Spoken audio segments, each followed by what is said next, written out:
అందరికీ నమస్కారం. శ్రీ మాత్రే నమః. రేపు 12 తారీఖు మనకు అతిపెద్ద పౌర్ణమి రాబోతుంది. దీన్ని చైత్ర పౌర్ణమి అని కూడా అంటారు. దీనిని ఈరోజు రాత్రి 12 గంటల లోపు ఉప్పుతో రహస్యంగా చిన్న పరిహారం కనుక చేసినట్లయితే మీ సుడి తిరిగి మీకు పట్టిందల్లా కూడా బంగారం అవుతుంది. మీకున్నటువంటి కష్టాలు, బాధలు, సమస్యలు మొత్తం కూడా పోయి మీ ఇంట సిర్ల వర్షం కురుస్తుంది. అంటే లక్ష్మీదేవి మీ ఇంట్లో కోట్ల రూపాయలతో అడుగు పెడుతుందని చెప్పడంలో ఎటువంటి సందేహం కూడా లేదు. ఎందుకంటే ఉప్పు లక్ష్మీదేవి స్వరూపం కాబట్టి ఉప్పుతో మనము ప్రత్యేకంగా ఇలాంటి పౌర్ణమి తిథుల్లో చేసేటువంటి పరిహారానికి మనకు ప్రతిఫలం అనేది చాలా త్వరగా వస్తుందన్నమాట. కాబట్టి పౌర్ణమి గడియల కోసం మనకు ఏంటంటే పరిహారాలు చేసేవాళ్ళు ఎదురు చూస్తూ ఉంటారనమాట. అంటే అమావాస్య తిథుల్లో కానీ లేదా పౌర్ణమి తిథుల్లో కానీ చేసేటువంటి పరిహారాలకు మనకు త్వరగా ప్రతిఫలం అనేది వస్తుందన్నమాట. కాబట్టి ఈ పౌర్ణమి తిథి రోజు చేసేటువంటి పరిహారం అనేది ఉప్పు పరిహారము మన యొక్క తలరాతాన్నే మార్చేస్తుంది అని చెప్పటంలో ఎటువంటి సందేహము లేదు. ఇది కొన్ని నియమాలతో చేసుకున్నట్లయితే మనకు ఫలితం అనేది త్వరగా రావడానికి అవకాశం అనేది ఉంటుంది. కాబట్టి వీడియోని ఎక్కడ కూడా స్కిప్ చేయకుండా పూర్తిగా చివరి వరకు వినేటటువంటి ప్రయత్నం చేయండి. దీనివల్ల మీకు మరిన్ని మంచి విషయాలు తెలిసేటువంటి అవకాశం అనేది ఉంటుంది.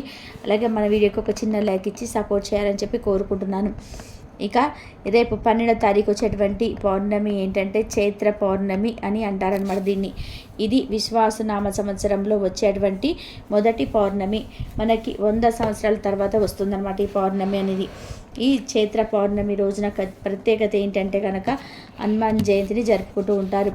అంటే ఆంజనేయ స్వామిని పూజ చేసుకుంటూ ఉంటారు. ఇంట్లో కానివ్వండి, లేకపోతే ఆంజనేయ స్వామి గుడి ఏదైనా ఉంటే అక్కడ గుడి దగ్గరికి వెళ్ళి అక్కడ పూజలు చేసుకోవడం కానీ ఇట్లా ప్రత్యేకంగా చేసుకుంటూ ఉంటారనమాట. మనకి అందులోని శనివారంతో కూడా కలిసి వచ్చింది కాబట్టి చాలా వరకు కూడా మనకు మంచి చేసేటువంటి పౌర్ణమిగా చెప్పుకోవచ్చు అనమాట. అంటే మన జీవిత పరంగా ఉన్నటువంటి ఏదైనా శని దోషాలు, కష్టాలను, సమస్యలను ఇలాంటివన్నిటిని కూడా తీసేస్తాయి అన్నమాట ఈరోజు చేసేటువంటి పరిహారాలు. ఈరోజు ఏంటంటే చక్కగా ఉదయాన్నే లేచి ఇంటిని వాకిల్ని శుభ్రం చేసుకొని చక్కగా వాకిట్లో మంచిగా ముగ్గులు వేసుకోవడం పౌర్ణమి కాబట్టి అంటే లక్ష్మీదేవికి ఇష్టమైనటువంటి రోజు అనమాట. అంటే లక్ష్మీదేవి తల్లి భూలోకాన సంచరిస్తూ ఉంటుందన్నమాట ఈరోజు. కాబట్టి చక్కగా వాకిట్లో మంచిగా ముగ్గులు వేసుకోవడము, పసుపు కుంకుమలు చల్లుకోవడము, అలాగే ఇంటి లోపల కూడా ఇంట్లో అంటే నీటితో కాస్త రాళ్ళ ఉప్పును వేసుకొని నీళ్ళలో ఆ నీటితో కనుక ఇంటిని తుడుచుకోవడం ఇలా చేయడం వల్ల ఏంటంటే మనకి ఇంట్లో ఉన్నటువంటి చెడు శక్తులు మొత్తం కూడా పూర్తిగా మురికి రూపంలో అంటే నకారాత్మక శక్తులు అనేటివి తిరుగుతూ ఉంటాయండి. మన కంటికి కనిపించవు. మంచి కానీ చెడు కానీ ఏది కూడా మనకు కనిపించదు. మన ఇంట్లో ఉన్నటువంటి వాతావరణాన్ని బట్టి మన ఇంట్లో మంచి గడియలు అంటే మంచి శక్తులు తిరుగుతున్నాయా లేదా చెడు శక్తులు తిరుగుతున్నాయా అనేది మనం అంచనా వేసుకోవచ్చు అనమాట. కాబట్టి ఇంట్లో తరచూ గొడవలు జరుగుతూ ఉంటే ఆ ఇంట్లో చెడు శక్తులు ఎక్కువగా తిరుగుతున్నాయని మనం అంచనా వేసుకోవచ్చు అనమాట. కాదు ఇంట్లో చాలా వరకు కూడా ప్రశాంతకరమైనటువంటి వాతావరణం ఉంటుంది అంటే ఆ ఇంట్లో మంచి శక్తులు తిరుగుతున్నాయని చెప్పుకోవచ్చు. కాబట్టి చెడు అనేది ఎప్పుడు ఏ రూపంలో వస్తుందో మనకు తెలియదు. కాబట్టి మనం ఇలాంటి జాగ్రత్తలు తీసుకుంటే ఆ చెడు అనేది ఎప్పుడు కూడా రాకుండా ఉండేటువంటి అవకాశం అనేది ఉంటుందన్నమాట. కాబట్టి నీళ్ళల్లో ఇల్లు తుడిచేటువంటి నీటిలో రాళ్ళ ఉప్పును వేసుకొని ప్రతి మూలను కూడా తుడవండి. అలా తుడవడం వల్ల ఏంటంటే ఆ మురికి రూపంలో ఆ దరిద్రము చెడు అంతా కూడా బయటికి వెళ్ళిపోతుందన్నమాట. ఆ నీటిని తీసుకెళ్ళి బయట డ్రైనేజ్ కాలువలో పడేసేయండి. మొత్తం చెడు మొత్తం కూడా చాలా వరకు కూడా 90% వెళ్ళిపోతుందన్నమాట. ఇక తర్వాత వచ్చేసి అలాగే పౌర్ణమి కాబట్టి నలుపు రంగు బట్టలు అస్సలు తొడక్కోవద్దు. ఆకు పసుపు రంగు నలుపు రంగు బట్టలు తొడుక్కోవద్దు. ఆకుపచ్చ colour, yellow colour, white colour అట్లాంటివి వేసుకోవాలి. బ్లూ కలర్ వేసుకోకూడదు. అలాగే మగవారు గడ్డం చేయించుకోవడం, క్రాప్ చేయించుకోవడము, ఆడవారు జుట్టు విరబోసుకొని తిరగడము, ఇంట్లో గోళ్ళు కొరుక్కోవడం ఇలాంటి కొన్ని జుట్టు కత్తిరించుకోవడం ఇలాంటి పనులు పొరపాటున కూడా చేయకూడదు. గడప మీద ఎక్కి తొక్కడము, గడప మీద పడుకోవడము, ఇల్లంతా కూడా అపరిశుభ్రంగా ఉంచడము ఇలాంటి పనులన్నీ కూడా పొరపాటున చేయకూడదు. ఇలా చేయడం వల్ల మన ఇంట్లోకి లక్ష్మీదేవి పొరపాటున కూడా అడుగు అనేది పెట్టదనమాట. అలాగే గుమ్మడికాయలు, ముల్లంగి ఇలాంటి కొన్ని కూరగాయలు అనేటివి వండకూడదు. కొన్ని తిథులను బట్టి మనము కొన్ని వండుకోకూడదు. మాంసాహారం అనేది పొరపాటున కూడా వండకూడదు, తినకూడదు. కోడిగుడ్డుతో సహా వండకూడదు, తినకూడదు. ఎందుకంటే కోడిగుడ్డు కూడా మాంసాహారంతో సమానం. ఇది ఏ చెట్టుకు కాయట్లేదు కాబట్టి ఇది కూడా గుర్తుపెట్టుకోవాలి. ఇంకా మనకి ఈరోజు ఏంటంటే ప్రత్యేకంగా ఆంజనేయ స్వామిని కూడా పూజ చేసుకుంటారు. లక్ష్మీదేవితో పాటుగా ఆంజనేయ స్వామిని కూడా పూజ చేసుకుంటారనమాట. ఆంజనేయ స్వామికి చక్కగా ఎర్రటి పూలతో అలంకరణ చేసి మీరు పూజ చేసుకోవడం వలన ఐశ్వర్య ప్రాప్తి అనేది కలుగుతుంది. అలాగే మీరు ఇల్లు తుడుచుకున్నప్పుడు నీళ్ళల్లో రాళ్ళ ఉప్పు వేసుకొని ఇల్లు తుడుచుకున్నప్పుడు పసుపు నీళ్ళను కూడా చల్లుకోవడం మర్చిపోవద్దు. అసలు ఇల్లు తుడవడం ఎంత ముఖ్యమో అలాగే ఇంట్లో పసుపు నీళ్ళు చల్లుకోవడం కూడా అంతే ముఖ్యం. మనకి చెడు పరంగా కింద ఉన్నది ఎంత అంటే నీళ్ళ మీద ఉన్నది ఎలాగైతే పోతుందో మురికి, పసుపు నీళ్ళు చల్లడం వల్ల కూడా మన ఇంట్లో ఉన్న కొన్ని రకాలైనటువంటి నకారాత్మక శక్తులు తిరుగుతూ ఉంటాయి అన్నమాట మన పైన. అవి కూడా పోవడానికి అవకాశం అనేది ఉంటుంది. కాబట్టి పసుపు నీళ్ళు కూడా చల్లుకోండి. ఇంకా ఆంజనేయ స్వామికి ఏంటంటే వడలు గారెలు అంటే చాలా ఇష్టం అండి. కాబట్టి మీకు కుదిరితే రేపు చక్కగా గారెలు వండుకొని పెట్టండి. అంటే వడలు అంటారు, గారెలు అంటారు. అట్లా గారెలు, బూరెలు, అరటి పండ్లు ఇలాంటివి నైవేద్యంగా పెట్టడం వల్ల స్వామివారు చాలా ఇష్టంగా స్వీకరిస్తారు. అలాగే రేపు ఏంటంటే పులుసు కూరలు కూడా వండకూడదు, తినకూడదు. చింతపండుతో చేసినటువంటి పులుసులు ఇలాంటివి చింతపండు అనేది రేపు వాడకుండా ఉండడం మంచిది. అలాగే రేపు ఏంటంటే పౌర్ణమి కాబట్టి మనం ఎవరికైనా ఉప్పు అప్పుగా ఇవ్వడం కానీ లేకపోతే మనం తీసుకోవచ్చు. పౌర్ణమి కాబట్టి రేపు ఖచ్చితంగా మీరు ఉప్పు ప్యాకెట్ను తీసుకొచ్చుకోండి, చాలా మంచి జరుగుతుంది. కొనుక్కొచ్చుకుంటూ ఉప్పు కానివ్వండి, బెల్లం కానివ్వండి, యాలకులు కానివ్వండి, ఇలాంటివి ఏంటంటే పసుపు, కుంకుమలు ఇలాంటివి మన పౌర్ణమి రోజు తెచ్చుకుంటే చాలా మంచిదండి.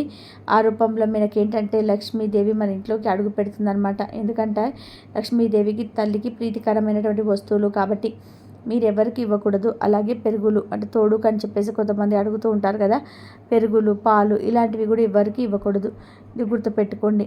ఇక చక్కగా ఇంటిని వాకిని శుభ్రం చేసుకుని గడపకు చక్కగా పసుపు రాసేసి కుంకుమ బొట్లు పెట్టుకొని గడప మీద కూడా తొక్కకుండా ఉండడం, గడప మీద కూర్చోవడం ఇలాంటి పనులు చేయకూడదు. ఇందాక చెప్పినట్టుగా ఇంట్లో శాపనార్థాలు అనేటివి మీ ఇంట్లో నెగిటివిటీ వాతావరణం అనేది క్రియేట్ చేసుకోకుండా ఉంటే మనకు బాగా కలిసి రావడానికి అవకాశం అనేది ఉంటుంది. అలాగే చాలామంది ఏంటంటే కుక్కల్ని, చిన్నపిల్లల్ని అవ్వచ్చు, మన ఇళ్ళలో కొంతమంది పెద్దవాళ్ళను ఏంటంటే కుక్కలు అలాగే తిరుగుతూ ఉంటాయి కదా మూగజీవులు, వాటిని కొడుతూ ఉంటారు. అలా ఎప్పుడు కూడా చేయొద్దండి. ఎందుకంటే వాటికి నొప్పి ఉంటుంది, వాటిది ప్రాణం కాబట్టి అవి బాధపడతాయి. అలా చేసినప్పుడు ఏంటంటే వాటి ఉసురు మన బిడ్డలకు తగిలేటువంటి అవకాశం అనేది ఉంటుంది. పాపం ఏంటంటే చిన్నపిల్లలని తెలియకుండా కొడుతుంటారు కాబట్టి అలా కొట్టకూడదని చెప్పండి. అలాగే కాకి కూడా ఒక ముద్ద అన్న పెట్టండి. మీరు పౌర్ణమి, అమావాస్య తిథులలో కాదండి, ప్రతిరోజు కూడా తొలి ముద్ద మీరు కాకి గోడ మీద పెట్టి తర్వాత మీరు భోజనం చేయండి. వల్ల ఏంటంటే మనకి ఏదైనా పితృదోషాలు కాకుల రూపంలో మనకు పెద్దవాళ్ళు తిరుగుతూ ఉంటారని చెప్పేసి మన పరిహార శాస్త్రంలో చెప్తూ ఉంటారు కదా. అలా చేయటం వల్ల వారి ఆత్మ శాంతించి వారి యొక్క ఆశీర్వచనాలు అలాగే పితృదోషాలు కానీ ఇలాంటివి ఏమైనా ఉన్నా కూడా చాలా వరకు కూడా తొలగిపోయి మనకు కష్టాలు అనేటివి రాకుండా ఉండడానికి అవకాశం అనేది ఉంటుంది. కాబట్టి కాస్త కాకి కూడా ఒక ముద్ద అన్నం అనేది పెట్టండి. గుమ్మడికాయ కూర తినకూడదని చెప్పుకున్నాం కదా, కానీ రేపు పౌర్ణమి కాబట్టి మీకు అవకాశం కుదిరితే గుమ్మడికాయను మీ ఇంటి ముందు గుమ్మానికి కట్టుకునేటువంటి ప్రయత్నం చేయండి. ఇక ఈ ఉప్పు పరిహారం అనేది మనకు రేపు రాత్రి 12 గంటల లోపు మనకు ఈ పరిహారం చేసుకోవచ్చు. అలా చేసుకోవడం వలన మనకు బాగా కలిసి రావడానికి అవకాశం అనేది ఉంటుందన్నమాట. ఉప్పు అని చెప్పి చాలామంది ఏముందిలే అని చెప్పి అనుకుంటారండి, కానీ ఉప్పు అనేది ఎప్పటిదైనా సరే చాలా హైలైట్ అనమాట. ఉప్పుతో చేసేటువంటి ఏ పరిహారమైనా సరే అద్భుతంగా సిద్ధిస్తుంది. ఉప్పు ఏంటంటే సాక్షాత్తు లక్ష్మీదేవి స్వరూపం. అంటే సముద్ర గర్భం నుంచి మనకు ఉప్పు పుడుతుంది కాబట్టి మనకు లక్ష్మీదేవి తల్లి కూడా సముద్ర గర్భం నుంచి పుట్టిందనమాట. సముద్రం లక్ష్మీదేవి పుట్టినిల్లుగా చెప్పుకుంటూ ఉంటాము. అటువంటి సముద్రం నుంచి పుట్టినటువంటి ఉప్పు కాబట్టి ఈ ఉప్పుతో ఏ పరిహారం చేసుకున్నా కూడా మనకు అద్భుతంగా సిద్ధిస్తుంది. ఉప్పుతో చేసే పరిహారం వల్ల అప్పులు తీరుతాయి, మన సంపాదన అనేది రెట్టింపు అవుతుంది. అలాగే దిష్టి పరంగా, దోషపరంగా చెడును తీసేయడానికి, మంచిని తెచ్చిపెట్టడానికి ఇలా ఏ రకంగా చూసుకున్నా కూడా ఉప్పుతో చేసేటువంటి పరిహారం నెంబర్ 1 పరిహారంగా మనకు శాస్త్రాల్లో చెప్పబడింది. కాబట్టి చక్కగా ఇంట్లో ఉన్న ఉప్పు అయినా పర్వాలేదు, ఒకవేళ ఇంట్లో ఉన్నా సరే రేపు ఒక 10,000 పెట్టి ఒక చిన్న ఉప్పు ప్యాకెట్ తెచ్చుకోండి. ఎందుకంటే ఆ రూపంలో లక్ష్మీదేవి అడుగు పెట్టడానికి అవకాశం అనేది ఉంటుంది. కాబట్టి చక్కగా మీరు అలా ఏం చేస్తారంటే ఇంట్లో ఉన్న ఉప్పు అయినా పర్వాలేదు, పరిహారానికి తెచ్చుకున్న ఉప్పు అయినా సరే పర్వాలేదు, అలా ఉప్పు తెచ్చుకుంటే ఇంట్లో మీరు పూజ చేసుకుంటారు కదా, పూజ చేసినప్పుడు లక్ష్మీదేవి అమ్మవారు ముడి పెట్టుకొని మీరు పూజ చేసుకోండి. తర్వాత ఉప్పుని వంటల్లో వాడుకోవచ్చు, చక్కగా మన పరిహారాల్లో వాడుకోవచ్చు. ఇలా మనం ఏదైనా సరే చేసుకోవచ్చండి. దానివల్ల లాభం తప్ప ఎటువంటి నష్టం అనేది ఉండదన్నమాట. మనకు పౌర్ణమి కాబట్టి రేపు చక్కగా లక్ష్మీదేవికి అలాగే ఆంజనేయ స్వామికి పటం ఉన్నా లేదంటే మామూలుగానైనా సరే ఆంజనేయ స్వామిని మనసులో తలుసుకునైనా సరే మీరు చక్కగా పూజ చేసుకోండి. రేపు మనకు ప్రత్యేకంగా హనుమాన్ జయంతి కాబట్టి జై హనుమాన్ అని చెప్పేసి ఒక కామెంట్ చేయండి. అలాగే చేయడం వల్ల మీకు మీ కుటుంబానికి చాలా మంచి జరుగుతుంది. ఎందుకంటే మనకు ఆంజనేయ స్వామి ఆశీర్వాదాలు కూడా ఎప్పుడు ఉండాలంటే, ఎందుకంటే మనకు కొన్ని సందర్భాల్లో చెడు శక్తులు ఎలాంటివి అంటే మనల్ని బయట పెడుతుంటాయి, భయపెడుతుంటాయి, కంగారు పెడుతుంటాయి, మన చెడు త్రోవలో చేస్తూ ఉంటాయి అన్నమాట. దాని వలన చాలా రకాలైనటువంటి సమస్యలు పాలైపోతూ ఉంటాం మనమంట. మానసికమైనటువంటి సంతోషం ఉండదు. ఏదో చెడు తిరుగుతున్నట్టుగా, చెడు పిలుస్తున్నట్టుగా చాలా అంటే మన చేతులతో ఒక్కొక్కసారి చేతులారా అయ్యో ఇలా చేసేసాం ఏంటని చెప్పేసి బాధపడినటువంటి సందర్భాలు అనేవి ఉంటాయన్నమాట. అంటే మనలో కొంత చెడు శక్తి అనేది ప్రవేశించి మనలోకి అలాంటివి చేస్తూ ఉంటాయి అన్నమాట. కాబట్టి అటువంటి చెడు ఏదైనా ఉన్నా కానీ పోవాలి అంటే మనం ఆంజనేయ స్వామికి తప్పకుండా మనసులో తలుచుకొని కామెంట్ చేయడం వల్ల అలాంటి నకారాత్మక శక్తులు ఏమైనా ఉన్నా కూడా పోవడానికి అవకాశం అనేది ఉంటుంది. ఈ పరిహారానికి వచ్చేటప్పటికి ముఖ్యంగా మనకు మట్టి పాత్ర అనేది కావాలి. మట్టి పాత్రలు చేయటం వలన మనకు పరిహారం అనేది అద్భుతంగా సిద్ధిస్తుంది. మట్టి పాత్ర అంటే లక్ష్మీదేవికి స్వరూపం. లక్ష్మీదేవి యొక్క మట్టిలో నుంచి పుట్టిందని కూడా అంటారు. మట్టిలో మాణిక్యాలుగా చెప్తూ ఉంటారనమాట. అలా మట్టి అంటే దేవత స్వరూపంగా చెప్పుకుంటూ ఉంటారు. కాబట్టి మట్టి పాత్ర తీసుకొని చాలా ఫలితం రావడానికి అవకాశం అనేది ఉంటుంది. లేకపోతే గాజు బౌల్ అయినా సరే మీరు తీసేసుకోవచ్చు అనమాట. అంతేగాని స్టీలు, ప్లాస్టిక్ ఇలాంటివి మనం ఎక్కడ ఉపయోగించకూడదు. అలా చక్కగా ఒక మట్టి పాత్ర తీసేసుకొని దాంట్లో మీరు ఎడమ చేతితోటి మనం పరిహారం చేస్తున్నాం కాబట్టి ఎడమ చేతితోటి ఒక గుప్పెడు ఉప్పు అనేది తీసుకోవాలి. అలా తీసుకొని 3 సార్లు తీసుకొని, మరి గుప్పెడు అంటే పొర్లిపోయేటట్టు ఏం అవసరం లేదండి. కాస్త మన చేతికి ఎంత వస్తే అంత గుప్పెడు కాస్త అటు ఇటుగా తీసేసుకొని 3 గుప్పెట్లు తీసుకొని ఆ పాత్రలో, ఆ మట్టి పాత్రలో ఈ ఉప్పును వేసేసేయాలి ఎడమ చేత్తో. ఈ పరిహారం మీరు సాయంత్రం సంధ్యా సమయంలో కానీ చేసేసుకోండి.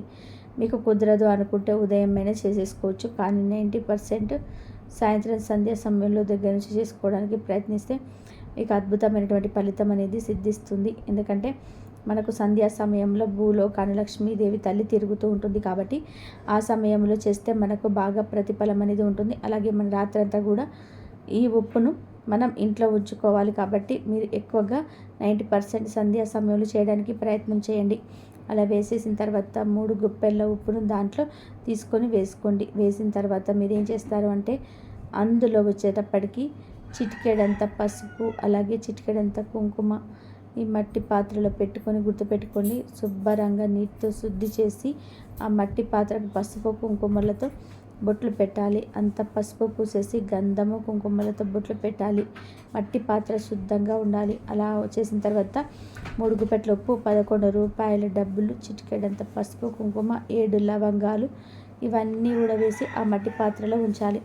ఇక్కడ చూపించినట్టుగా చక్కగా ఇక్కడ చెప్పినట్టుగా లవంగాలని 7 తీసుకున్నాను, గుర్తుపెట్టుకుని. డబ్బులు 11 అంటే లక్ష్మీదేవికి ఇష్టమైనటువంటి సంఖ్య అన్నమాట. 11 అంటే చాలా బాగా కలిసి వస్తుంది కాబట్టి 11 రూపాయలు తీసుకోండి. ఇలా తీసుకొని వీటన్నిటిని మీరు ఏం చేస్తారంటే ఆ మట్టి ప్రమిదతో సహా అవన్నీ వేస్తారు కదా.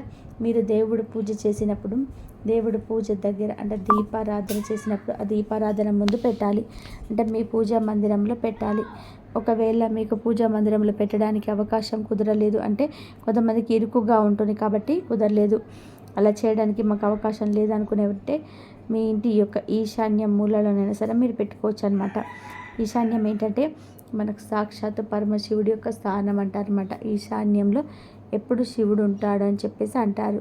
అలా చేయడం వల్ల, ఈశాన్యంలో పెట్టడం వల్ల కూడా మనకి ఏదైనా ఏ రకమైనటువంటి కష్టాలు ఉన్నా కూడా మొత్తం పోయి మనకు బాగా కలిసి రావడానికి అవకాశం అనేది ఉంటుంది. కాబట్టి మీకు కుదిరితే దేవుడికి ముందు లేతే ఈశాన్య మూల ఈ 2 చోట్ల ఆ ప్రమిదను ఎక్కడో ఒక చోట మీరు పెట్టేసేయండి. పెట్టేసి చక్కగా మనసులో మీ సంకల్పం అనేది చెప్పుకోండి. ఇట్లా మాకు డబ్బు పరంగా బాగా కలిసి రావాలి, మేము బాగా సంపాదించుకోవాలి, ఎంత కష్టపడినా కూడా డబ్బు నీటికిలా ఖర్చు అయిపోతుంది, మాకు బాగా కలిసి రావాలమ్మా, మేము బాగా కష్టపడుతున్నాము, మా కష్టానికి తగినటువంటి ప్రతిఫలాన్ని మాకు ఇవ్వు, మేము ఏదైనా ఇల్లు కొనుక్కోవాలి, పౌర్ణమి రోజు చక్కగా మేము అనుకుంటున్నాం, మేము వచ్చే సంవత్సరాల కల్లా ఒక ఇల్లు కట్టుకోవాలి, లేకపోతే ఒక బండి కొనుక్కోవాలి, మేము అప్పులని తీర్చుకోవాలి, మన సంపాదన పరంగా బాగా ఎదగాలి, బాగా కలిసి రావాలి, అమ్మ నీ ఆశీర్వచనాలు మా మీద ఉంచు, నీ దయ మా మీద చూపించు అని చెప్పేసి చక్కగా తల్లికి మీరు మనస్ఫూర్తిగా నమస్కారం చేసుకొని ఆ ఉప్పుని అక్కడ పెట్టేసి రాత్రంతా అక్కడ వదిలేయండి. అక్కడ 11 రూపాయలు లక్ష్మీదేవికి ఇష్టమైనటువంటి మట్టి పాత్ర ఏంటంటే చెడులు తీసేసి మనకు మంచిని ఇస్తుంది. అందులో వేసేటువంటి పసుపు కుంకుమలో మంగళకరమైనవి, శుభప్రదమైనవి. అలాగే ఏంటంటే ఇందులో మనం లవంగాలు వేసాం కదా, పువ్వు ఉన్నటువంటి లవంగాలను మాత్రమే తీసుకోవాలి, గుర్తుపెట్టుకోండి. లవంగాలు ఏంటంటే మన కష్టాలు తీసేయడానికి, మనకు కలుసుబాటుని ఇవ్వడానికి చాలా శక్తివంతంగా పనిచేస్తాయి. లవంగాలు లక్ష్మీదేవి రూపాలుగా చెప్పుకోవచ్చు. ఇవన్నీ ఎంత శక్తివంతమైనవి కాబట్టి రాత్రి అంతా కూడా మన ఇంట్లో ఉంచడం వల్ల మన ఇంట్లో ఉన్నటువంటి చెడుని, అలాగే నకారాత్మక శక్తులని, దోషాలని అన్నిటిని కూడా ఇంటి పరంగా కూడా నరదిష్టి అనేది చాలా ఎక్కువగా ఉంటుందండి. వాటన్నిటిని కూడా తీసేసి చెడుని గ్రహించి మనకు మంచిని ఇవ్వడానికి చాలా శక్తివంతంగా పనిచేస్తాయన్నమాట. తర్వాత ఇక మరుసటి రోజున ఉదయాన్నే అంటే ఆదివారం రోజున వీటిని ఏం చేస్తారంటే వీటిని ఎవరికైనా దానంగా ఇవ్వడం కానీ, లేకపోతే ఏదైనా ఉడ్డీలో వేయడం కానీ చేయాలి. అదేంటి లక్ష్మీదేవి ముందు పెట్టి అలా దానంగా ఇవ్వచ్చా అనే సందేహం మీకు రావచ్చు. దానంగా ఇవ్వడాలండి, ఎందుకంటే మనం ఇక్కడ శనివారం రోజు చేసాము, అలాగే మనకి దోషం పోవాలి, మనకి ఏదైనా చెడు ఉంటే పోవాలి, మనకు మంచి జరగాలి అని చెప్పేసి చెడు పోవడం కోసం చేశాం కాబట్టి మనకు ఖచ్చితంగా దానంగా కానీ లేకపోతే ఉండిలో వేయడానికి కానీ చేయాలి. అలా చేయడం వల్ల ఇవన్నీ ఇంట్లో నిద్ర కూడా చేయడం వల్ల ఇంట్లో ఉన్నటువంటి చెడునంతటి కూడా గ్రహిస్తాయి కాబట్టి ఆ చెడు అంతా కూడా వెళ్ళిపోతుంది, మనకు మంచి జరగడానికి అవకాశం అనేది ఉంటుంది.